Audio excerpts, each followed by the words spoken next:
They say health is personal, but this week it got political, profitable, preventable, and in some cases, poisoned. From legal weed to illegal experiments, fat loss drugs to fertility warnings, welcome to This Week in Health, where we break down the stories that broke through the noise. This isn't curated for clicks. This is curated for clarity. We're covering the health headlines for the week ending Friday, June 6th, 2025. And if you've been paying attention, you'll know health doesn't happen in a lab or a product launch. It happens in the cracks, where policy, biology, and profit all collide. Let's start with the drug headlines that were impossible to ignore. This week, The Guardian reported new research linking GLP-1 receptor agonists, drugs like Ozempic and Wegovy, to an elevated risk of optic nerve damage, particularly in diabetic patients.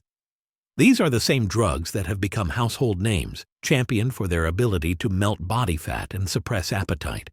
But now, the cost is becoming harder to ignore. Losing weight should not require risking your eyesight. The original intent of these drugs was narrow and targeted, support for diabetic patients with critical metabolic needs. But once the marketing machines got hold of them, their use exploded far beyond those boundaries.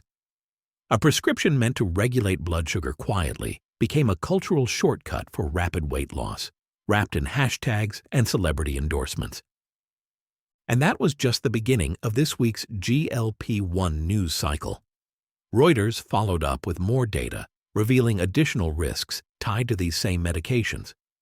Beyond nausea and gastrointestinal distress, we're now seeing rare eye conditions, fertility disruptions, and even reports of unexpected pregnancies in women who were led to believe these drugs would help them take control of their health. That's right. Drugs designed to suppress appetite may be disrupting fertility. Obesity reduces fertility in women, so as women lose weight using GLP-1 drugs, their fertility may increase, leading to unexpected pregnancies. Additionally, GLP-1 drugs can slow down gastric emptying, potentially affecting the absorption of oral contraceptives, though more research is needed. In the UK, health regulators issued guidance warning women they could accidentally become pregnant while taking these medications. What started as metabolic intervention is ending in hormonal roulette. While the pharmaceutical world scrambled to respond to these revelations, a more familiar but equally alarming crisis was taking shape in Canada. In Ontario, The Guardian reported the worst measles outbreak in over a decade. This isn't just a public health issue. It's a breakdown in trust. Measles is one of the most preventable diseases we know of, and yet here it is, spreading again in a G7 country. Over 2,000 cases have been reported since October. 3/4 of them involve unvaccinated children. And tragically, one case resulted in the death of a premature baby infected in utero. This resurgence isn't about access, it's about erosion. Vaccine hesitancy is growing, public health messaging is failing, and the systems that were built to protect us are losing credibility with the people they claim to serve. And while that silent contagion spread across clinics and classrooms, another epidemic continued, quietly, invisibly, and systemically. A new report this week revealed that more than 15 million people in the US, UK, Germany, and France are living with advanced fatty liver disease, and most have no idea. The condition, known as MASH, is linked to increased risk of cardiovascular disease, chronic kidney disease, and liver cancer. But diagnosis rates remain below 18%. That means over 16 million people have this disease and don't know it. This isn't caused by alcohol. It's caused by the slow, normalized breakdown of metabolic health, driven by ultra-processed food, chronic blood sugar spikes, and constant stress. It's not rare, it's just invisible. And invisibility is what makes it so dangerous.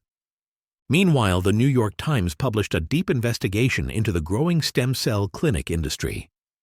Unregulated, cash-based operations are now offering injections and infusions for everything from arthritis to aging, often for $10,000 or more.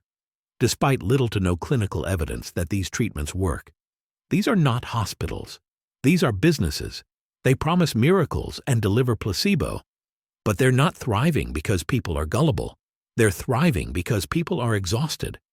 Because after being dismissed, ignored, or misdiagnosed by the system, people turn to anything that promises relief.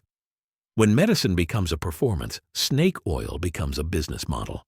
And that business model is everywhere, including your grocery aisle. The Guardian reported this week that titanium dioxide, a whitening agent found in gum, candy, and bread, is still legal in the United States, despite being banned in the European Union due to toxicity concerns. Peer-reviewed research now shows that titanium dioxide nanoparticles can disrupt hormone function, affect appetite regulation, and potentially increase the risk of obesity and diabetes. This ingredient is still used in thousands of foods marketed to children in the U.S. And yes, it's still labeled as safe by the FDA. This isn't about science, it's about inertia. When regulators stop protecting the public and start protecting market convenience, safety becomes optional. While we're still pretending our food is safe, new data published in Medscape shows a strong link between alcohol use, even moderate amounts, and gastrointestinal cancer. That one glass of red wine that's been sold as heart-healthy for decades? It's part of the problem. The science is clear now. Alcohol isn't harmless. It's toxic. And the longer we cling to wellness myths sponsored by the alcohol industry, the more preventable cancers we'll continue to ignore. But not all the news was grim. One story this week offered a dose of sanity: coffee. According to a report in U.S. News, moderate coffee consumption may help support mitochondrial health and slow biological aging. No adaptogens, no subscription blends, just real beans, real rituals, and a quiet return to rhythm. In a world that constantly tells you to optimize, sometimes it's the basics that actually work. That said, simplicity is in short supply, especially among teens. U.S. News also reported that teenagers who stay up late are more likely to display impulsive behavior, emotional instability, and poor decision-making. This isn't laziness, it's a biological misalignment. Circadian rhythms matter. Screens are delaying sleep. Dopamine is being hijacked. And the result is a generation of teens whose brains are being trained for chaos before they can even form long-term habits. Euronews added another layer to the conversation, exploring whether ADHD rates are still skyrocketing. And while the latest data shows signs of leveling off, the real story is how quickly we turn childhood behavior into pathology.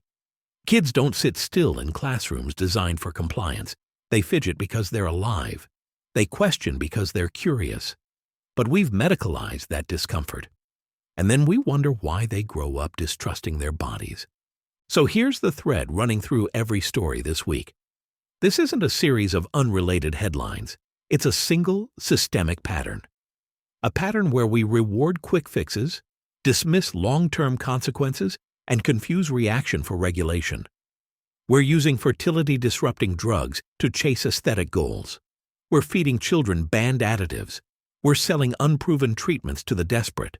We're confusing fatigue with laziness. And we're blaming people for the chaos they've been forced to live in. But here's the truth. Your body isn't failing. It's responding. Every symptom is a signal.